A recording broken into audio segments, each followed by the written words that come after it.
Chip.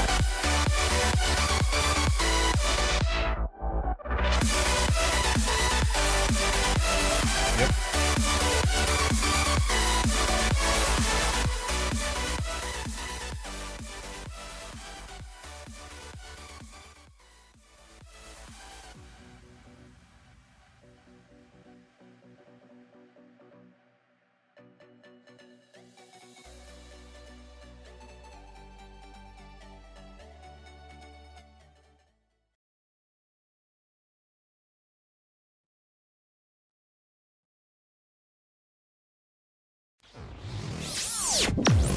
And now, Mike's thoughts.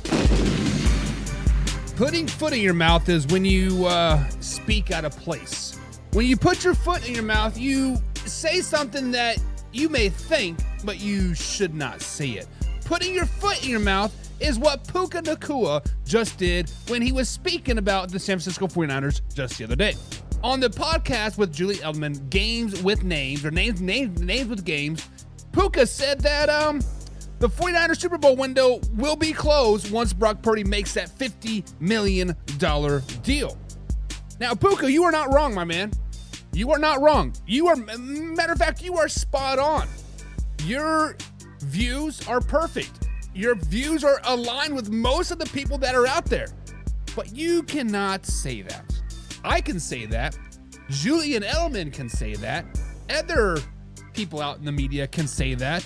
But you being a second-year player now, third-year player, whatever you are going to be, you cannot say that, my man. Just like, you need to fully insert that foot into your mouth and see if you can backtrack to about April 11th and totally wipe that away from your thing. But guys, Puka is right. Puka is right. Once Brock Purdy gets that $50 million deal, the San Francisco 49ers Super Bowl window is done. It is what it is, and he is spot on. He is not wrong at all. You can't say that, man. Cannot say that. Cue that intro. Are you ready for the best damn NFL show on the planet? Man Hour Nation, rise up. Yeah, hey, let's go. Hitting that gridiron, we going hard, we running the plays. You know the vibe, only the strong survive. Gotta keep your head in the game. Talking NFL, uncut, straight raw. Steady bringing that sauce. We about to take off. Get it hype, this man, our sport talk. Yeah, from the quarterback to the lineman. Everybody bringing heat. You don't really want to try them. Hey, who gon' win? It's a battle of the giants. This show is the flyest. Nobody can deny it. This is Man Hour. Sport Talk. Man Hour. Sport Talk. What team you reppin'? We keep it interesting. Who caught another down? Who got that interception? This is Man Hour. Sport Talk. Man Hour. Sport Talk. What team you reppin'? We keep it interesting. Who caught another down? Who got that interception? Let's go. What is up, Man Hour Nation? Michael Buckcasher here, guys, with the Man. I'm sure to manhourradio.com, guys. Check out the merchandise page or check out the blog section as well. Guys, this is a live interactive show. We see each and every comment that is scrolling down the old interrupts here. There's like Regional says, hey, and he says, I don't watch the NFL. Well, you should, man. You should, because this is live, raw, uncut NFL talk every Monday through Friday at 9 p.m. East Coast time. And then REF says, hey, man, cool hat. I dig your channel. Remember that Jesus loves you. Jesus loves you too, my man. I guess. Happy Easter. Happy Conception Day. Happy Conception Day, because we need to sacrifice those babies at the end of the day. But guys, this is a live, interactive, live, raw, uncut NFL show, guys. We've been tracking ourselves around the old NFL landscape, and we find ourselves firmly in arguably the best division of football tonight. We find ourselves talking about particularly the best division in football. Let me repeat that for the one people three times the charm. The best division in football is the NFC North, guys, and that is who will we be talking about tonight. Over/under edition of the NFC North. We going across the old landscape, and we get to talk about it. But let's welcome Old Man River in the chat. Old Man River's in the chat today. What's up, Old Man River? He says, what's good, brother? What's good with you as well, man? Hope you guys are doing well. But guys, let's hit that like button. Let's hit the share button, and by golly, let's have a grand old time right here at Man Hour NFL Talk, guys. Like I said, we're live, raw, uncut, every Monday through Friday at 9 p.m. East Coast time. With that being said, let's get the show started, boys. Let's get the show started, and let's talk about the one and only Green Bay Packers. Let's talk about those Green Bay Packers. What can you say about the Green Bay Packers?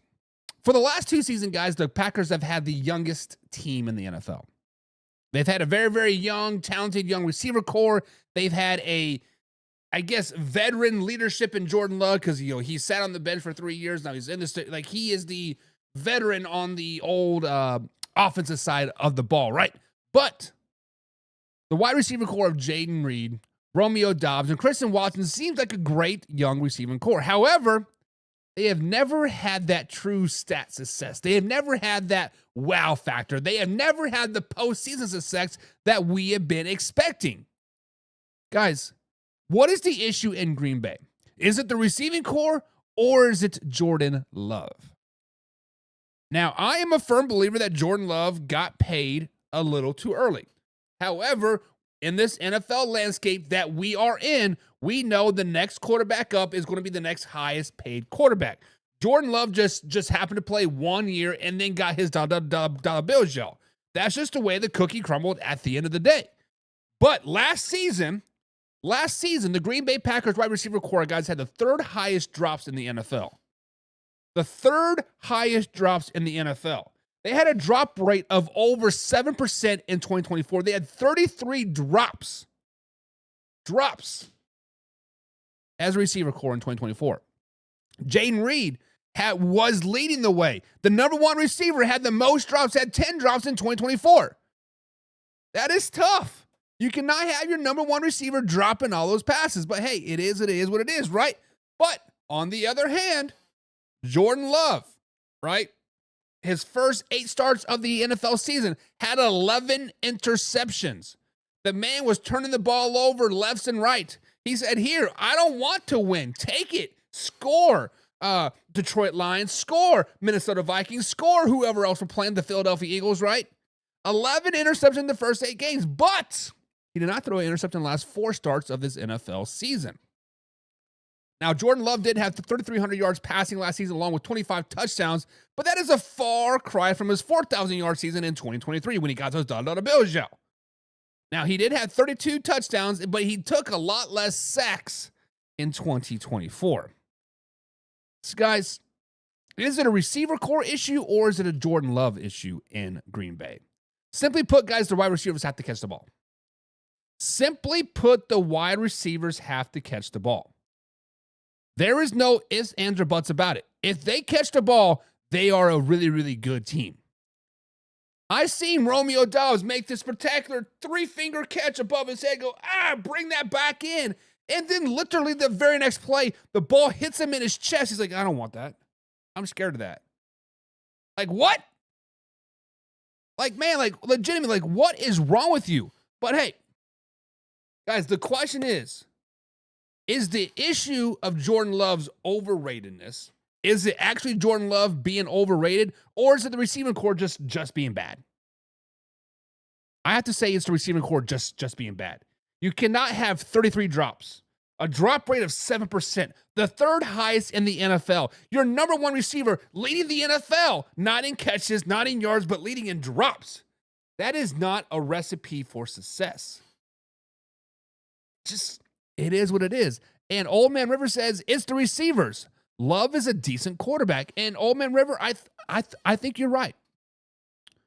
I think that Jordan Love gets a lot of undeserved hate. Yes, he does. The last 2 seasons that he has been a starter in the league for 2 years now. He does have 11 interceptions both of those seasons. I get that. He is the gunslinger mentality, right? Hell, he sat behind Aaron Rodgers. Aaron Rodgers was a gunslinger. That is what they like up there, right? I mean, if you're giving me, 25 and 30 touchdowns, I'm more plausible to take those 11 interceptions, honestly.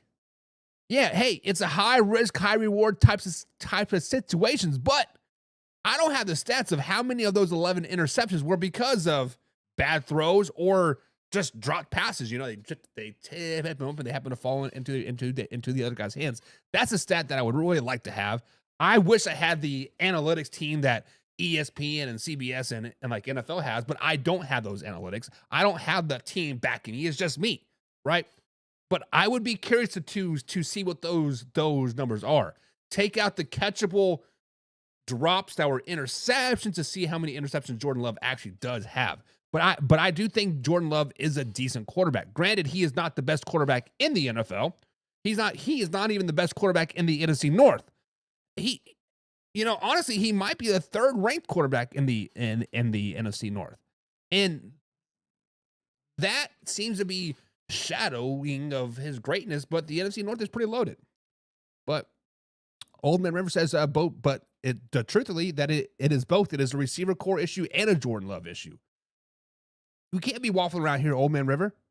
We can't be out there waffling around. We don't do that here. It's got to be one or the other. I think it's a wide receiver core issue. Listen, they get rid of Christian Watson and they bring in somebody else. That improves the team so much. Christian Watson has all the talent in the world, has all the ability in the world. The ceiling is way up here for this guy, but he is consistently injured, consistently dropping easy ass passes, and just not running the right routes. It is what it is at the end of the day. But the Green Bay Packers guys did have another 11-win season in 2024, along with another playoff berth. Back-to-back playoff berths for the man, the myth, the legend, Jordan Love. The Packers are expected just to win 9.5 wins, guys, in 2025. Over under 9.5 wins for the Green Bay Packers in 2025. Guys, the opening segment was the NFC North is the toughest division in football. The NFC North from top to bottom is going to probably have every team be a winning team. Winning team in the NFL right now is 9 wins. So even if they get under the 9.5, they're still a winning team. They're still probably going to make the playoffs. I think in the NFC, you get that 9-10 win mark, you are almost guaranteed into the playoffs. But when we look at the division, I think the Green Bay Packers go 4-2 in the division.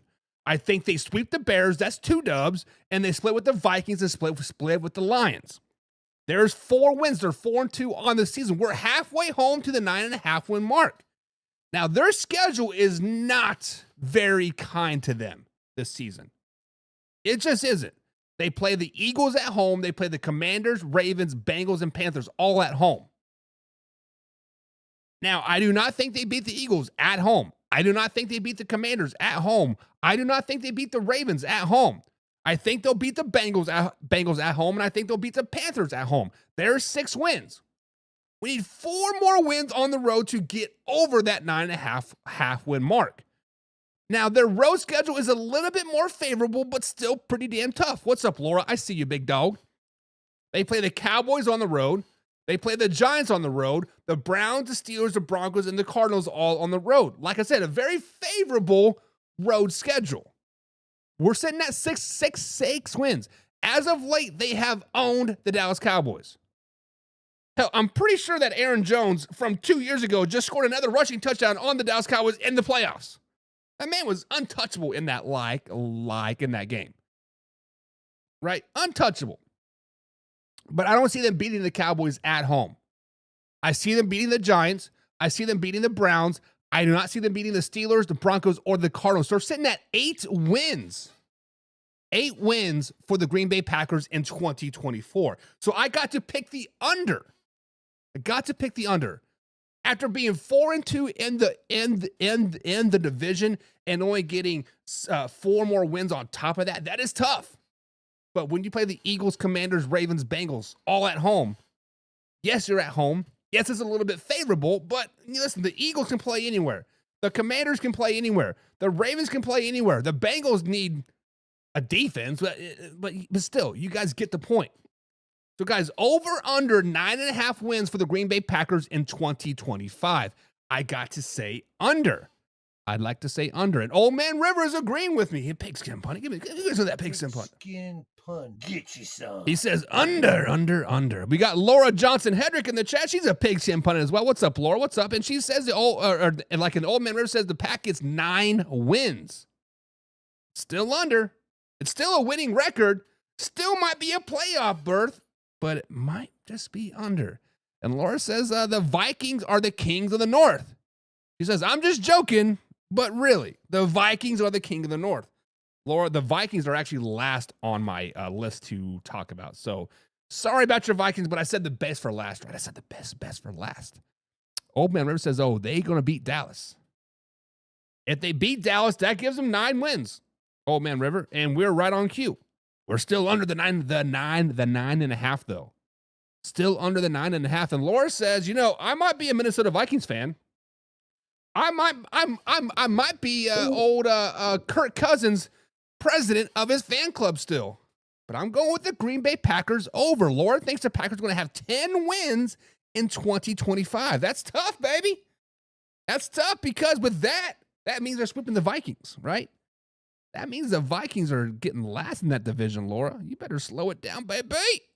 I'm just playing. I'm just playing. But hey, those are Laura's words, not mine. But guys, over under 9.5 wins for the Green Bay Packers in 2025. I got to go under. A few other people are going under, and the majority of people are going over. So we'll see.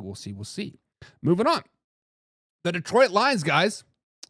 The Detroit Lions were riddled with injuries in 2024. One of the biggest losses of the season was back in Week 5 when they played the Dallas Cowboys, and it was Aiden Hutchinson. He went down late in that game. Pretty much shouldn't have been in there. They were already blowing out the Dallas Cowboys. It was just mop-up duty. But down he goes, right? It is what it is. Sometimes that happens. Despite the loss of Aiden Hutchinson, however, the Detroit Lions were still able to rattle 8 more wins off in a row and winning 11 of 12 to end the season. However, they were a one and done in the playoffs with a horrible loss to the Washington Commanders. I hate to say I told you so, but I told you so. Vikings and Lions are both one and done. I told you so. But we got to ask the question. We got to address the elephant in the room. If Aiden Hutchinson does come back 100%, if he's fully healthy, much like his old self before the injury, are the Lions a Super Bowl team with a healthy team and a healthy Aiden Hutchinson in 2025? That is a lot to dissect. That's a lot to take in. Let's take the breath. Let's understand that Aiden Hutchinson, guys, no shade of him at all. He is an elite talent. He is a great person on and off the field from everything that I see and read and just his general family life, right? He seems to be doing things the right way. In 2024, the Detroit Lions had the amazing ability to plug and play last season. A lot of that had to do with the coaching and the system, right? But they plugged and played beautifully for 17 weeks. They had 24 players last year land on IR.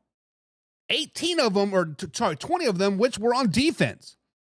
But the wild card game, the playoffs, everything finally caught up to them, right? They gave up 45 points to the Commanders and allowing Jaden Daniels to do what he wanted, when he wanted, how he wanted to do it.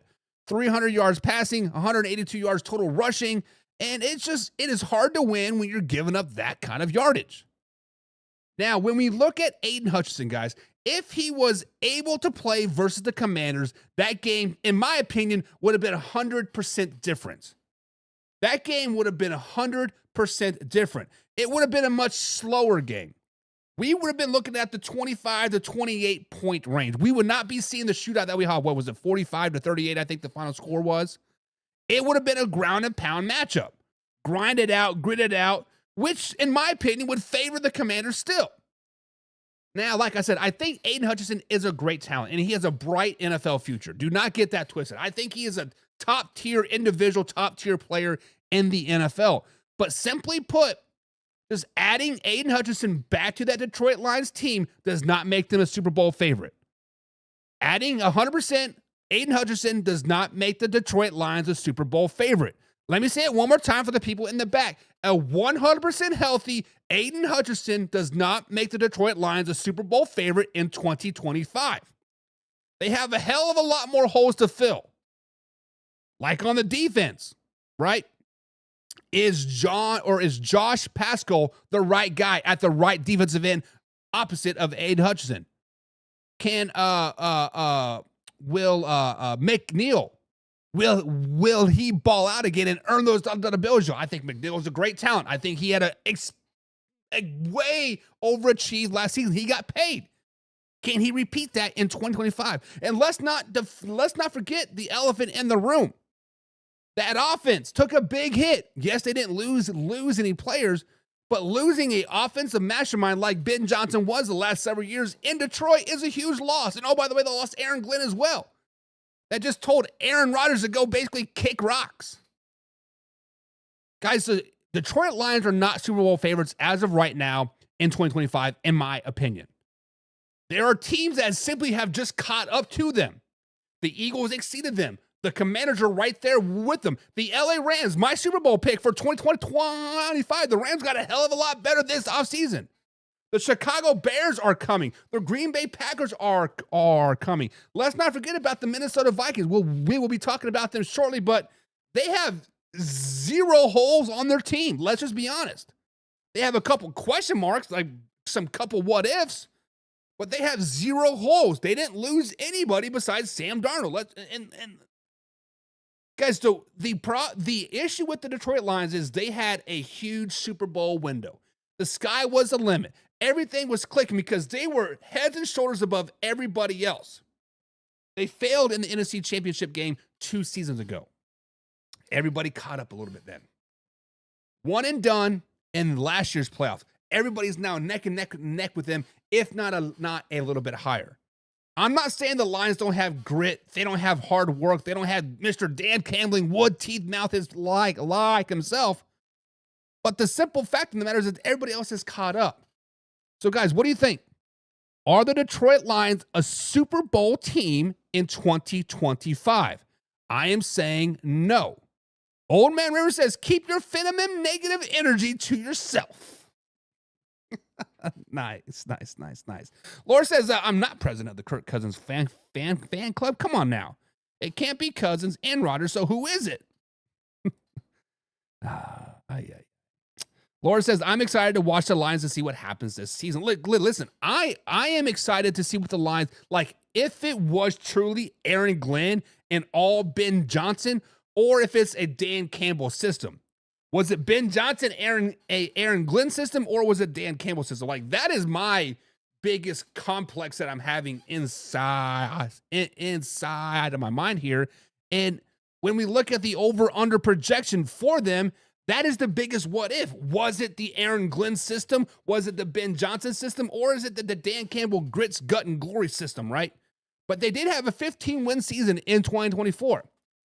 But the Lions are expected to take a step back in 2025, as they are only projected to win 10.5 games in 2025. I say only, that's the second highest in the NFL, with tied with a couple of other teams, but still, they are projected to take a couple steps back in 2025. So guys, over under 10.5 wins for the Detroit Lions in 2025. I feel like I need to repeat this over and over and over. Every team that we talk about, I need to repeat this, that the NFC North, I think, is the toughest division in football. They are going to beat each other up, and I think the winner of the NFC North will ultimately make the NFC Championship game. With that being said, I think the Detroit Lions go 5-1 in the NFC North. I think they sweep the Vikings. I think they sweep the Bears, and they split with the Green Bay Packers, giving them 5 wins on the season. We're already almost halfway there to the over-under total of 10.5. Their home schedule is fairly favorable. They play the Dallas Cowboys at home. They play the Giants at home. They play the Browns at home. They play the Steelers at home, and then they play the Buccaneers at home. We're already sitting at 5 wins. I think they beat the Cowboys, Giants, Browns, and Steelers all at home, giving them 9 wins. But I think the Tampa Bay Buccaneers have the Detroit Lions numbers. The Tampa Bay Buccaneers is a team, if I am the Lions or if I'm the Eagles or if I'm the Rams, I do not want to play the Buccaneers, especially in the postseason, let alone in the regular season. They are the giant slayers. But we have 9 wins for the Detroit Lions going into the away games. The away games are tough, baby. They are tough. They play the Philadelphia Eagles on the road. They play the Cincinnati Bengals on the road. They play the Ravens on the road, the Chiefs on the road, and the Rams on the road.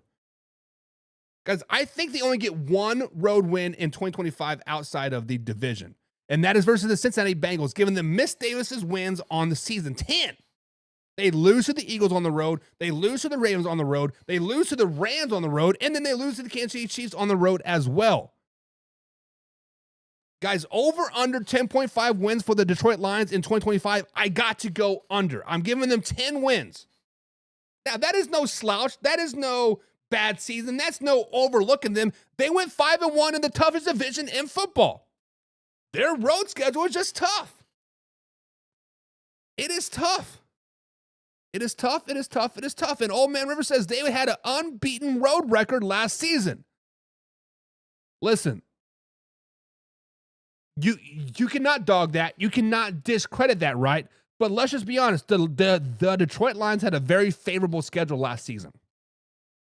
They had a very favorable schedule last season. On the road, they played the Arizona Cardinals, the Dallas Cowboys, and then they played the Houston Texans, and then they played the Colts on the road, the Bears, and the 49ers. All of which were all below 500 teams. All of which were non-playoff teams. All of which were just pretty much non-factors most of the season. So to say that they were undefeated on the road last season, yes, that is great, right? They went into Indianapolis and they beat them. They went into Houston, Texas, and they come back after a first half shellacking and come back and wax that ass 26-23. They beat the terrible San Francisco 49ers barely 40-34, right? They weren't really playing for much, but whatever it is, like it is what it is. Now, of course, they did play the Vikings on the road, and then they played the Bears on the road, of course, and then they played the Green Bay Packers on on the road. All very impressive wins, all very good divisional wins, right? But let's not act like they were playing the Rams on the road. Let's not act like they were playing the Chiefs on the road, the Rams on the road, the Eagles on the road.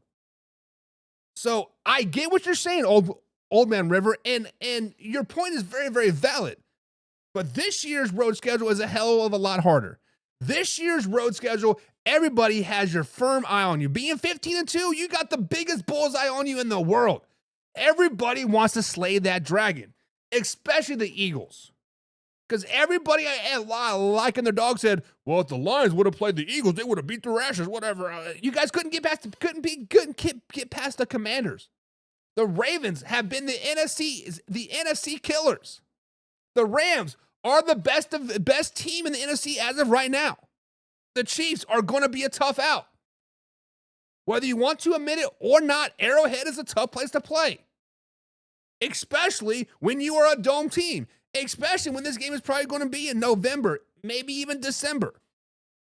But guys, over under 10.5 wins for the Detroit Lions in 2025, I have to go under. Now, the hype around the Chicago Bears is at a all-time high yet again. In 2024 offseason, about this time, all we heard about was Caleb Williams and how great they're going to be and all this buzz and everything, all the hype, right? All the hype was the real thing.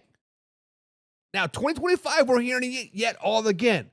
Ben Johnson's in town. We did all the right things during the offseason. Caleb Williams, yeah, he may have had a down rookie season. He may have done a little bit of this and a little bit of that. But hey, we're still going to be good. Guys, the point of the matter is the Bears are saying that they are a running back away.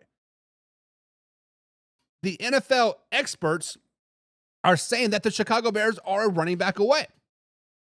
So guys, let's ask this question. Are the Chicago Bears a running back away from making a deep playoff run in 2025? Before we go to the future, let's blast back to the past. There was a lot of buzz when the Chicago Bears brought in DeAndre Swift in 2024. After his 1,000-yard season with the Philadelphia Eagles back in 2023, he was going to go to the moon, baby. He was going to be the man, the myth, the legend. as he still did rush for 959 yards in 2024 with 6 touchdowns. He just never seemed to be that guy per se. He seemed to never really get the motions and really excel for 2, 3, 4, 5 games in a row. They ended up with the 26th ranked rushing attack in 2024, just averaging 101.6 yards per game. Of course, a lot of their rushing issues, period, could be linked to the offensive line play per se. Now, they did try to sure that up a little bit, bringing in Jonah Jackson, trading for the Kansas City Chiefs guy. His name slipped on my mind. But in theory, that all should improve the rushing game. So therefore, DeAndre Swift should have a spectacular season. The reason that I say the O-line was the issue is like when the defense knows that they can just bring 4 guys and get to Caleb Williams in 2.5 seconds, that puts all the pressure on the running back. Pick up your blitz. That makes linebacking play a hell of a lot easier, right?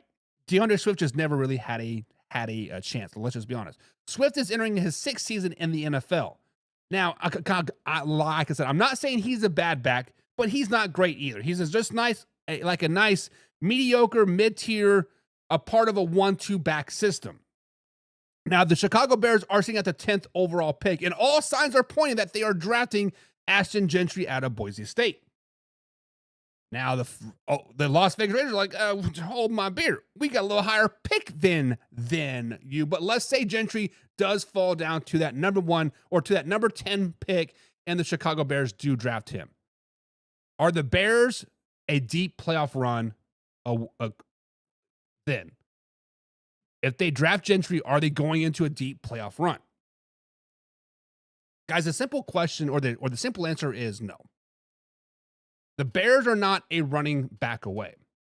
I think DeAndre Swift can carry the load of the Chicago Bears in 2025. I think DeAndre Swift could have another 1,000-yard season with the newly rebuilt offensive line, and then of course all the other pieces that they. I think the Chicago Bears would like to draft a running back. They would love to have a nice 1-2 punch. But adding Gentry is not going to make you a deep playoff team. Unfortunately, the Chicago Bears are just simply behind the 8 ball. They are simply behind the 8 like the 8 ball because the NFC North is the toughest division in football. It's the toughest division in football, and at the end of the day, it is the Chicago Bears because they did have another letdown in 2024. They had all the hype, but they just shit the bed.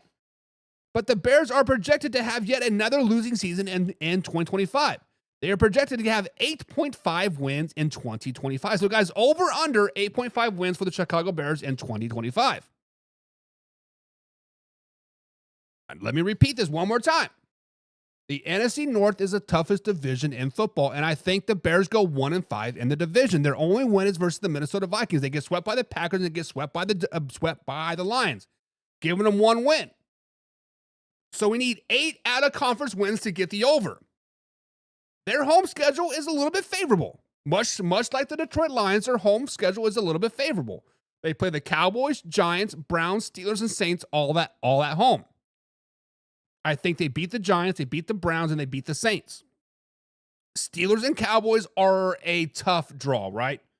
I will give you the win over the Cowboys, but the Steelers, just as of right now, I cannot give you the win over the Pittsburgh Steelers.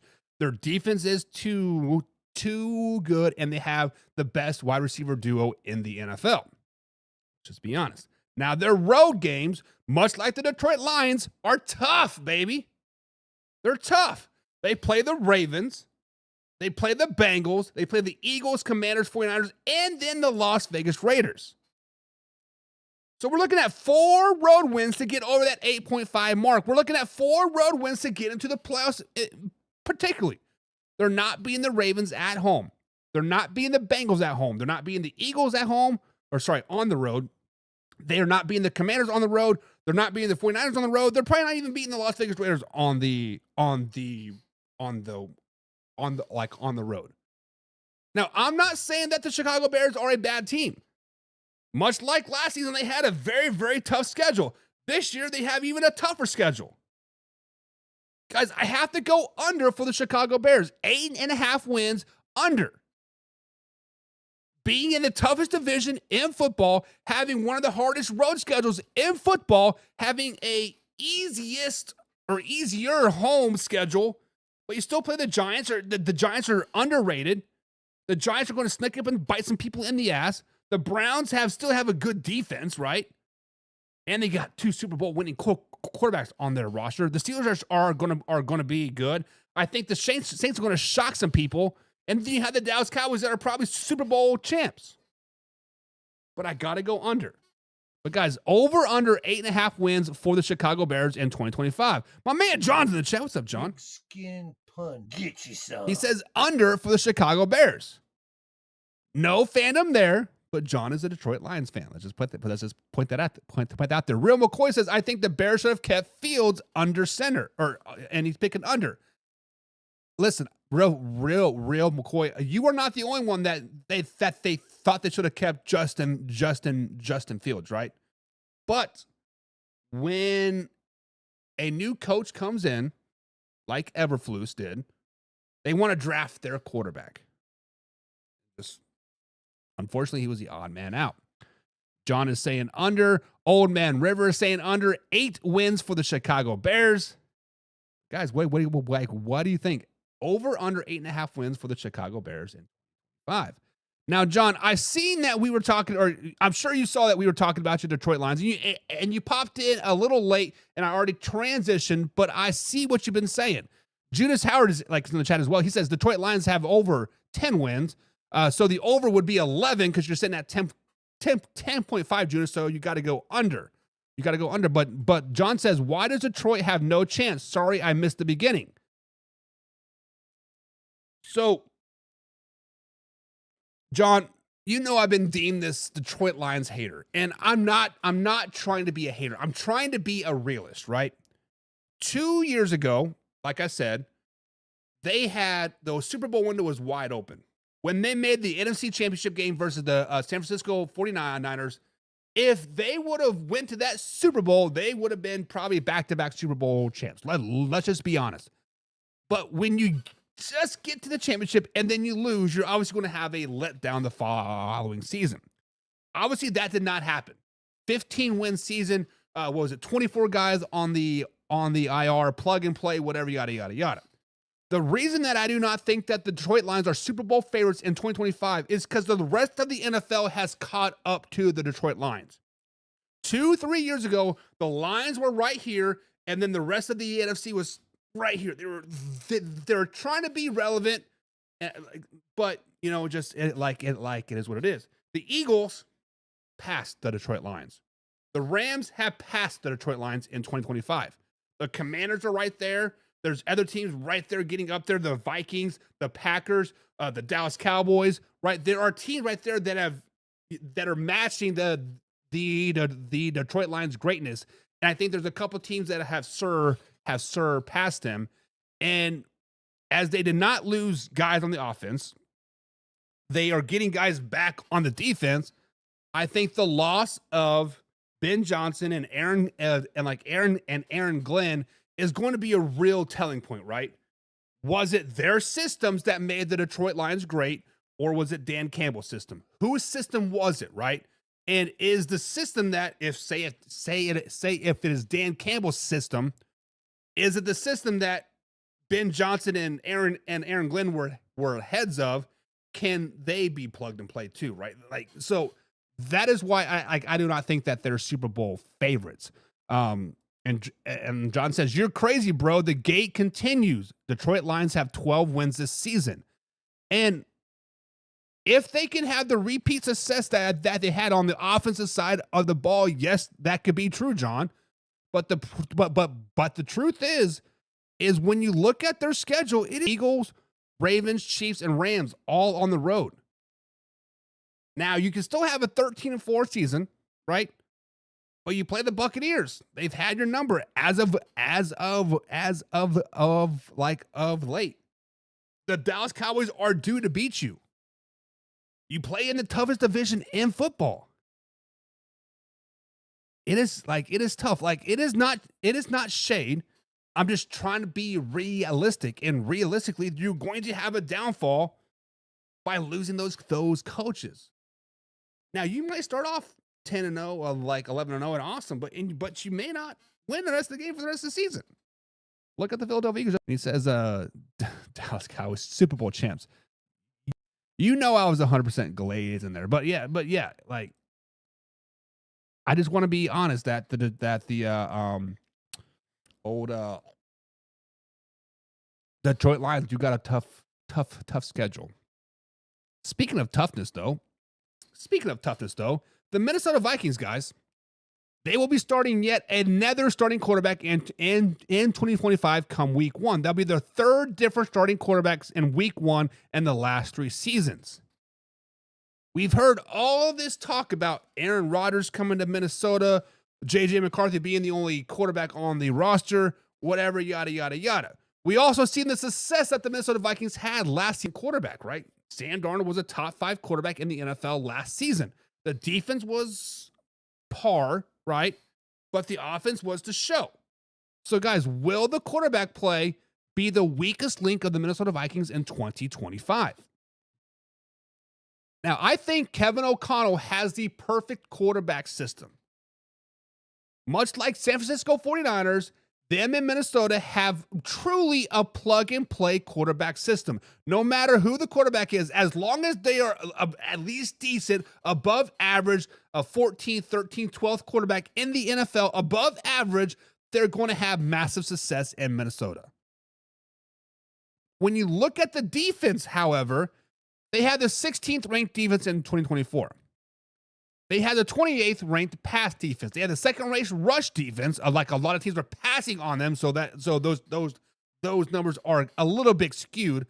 But Sam Darnold was a top 5 quarterback last season. They had the 12th ranked overall offense, 6th in passing, and 19th in rushing.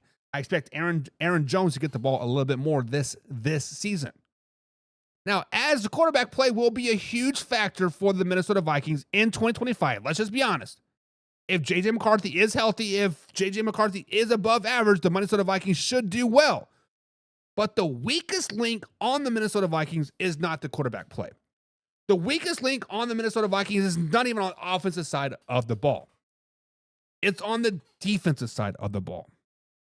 The weakest link for the Minnesota Vikings is the one and old, the team captain, the MVP, the lone hold 36-year-old on that team, and it is Harrison Smith.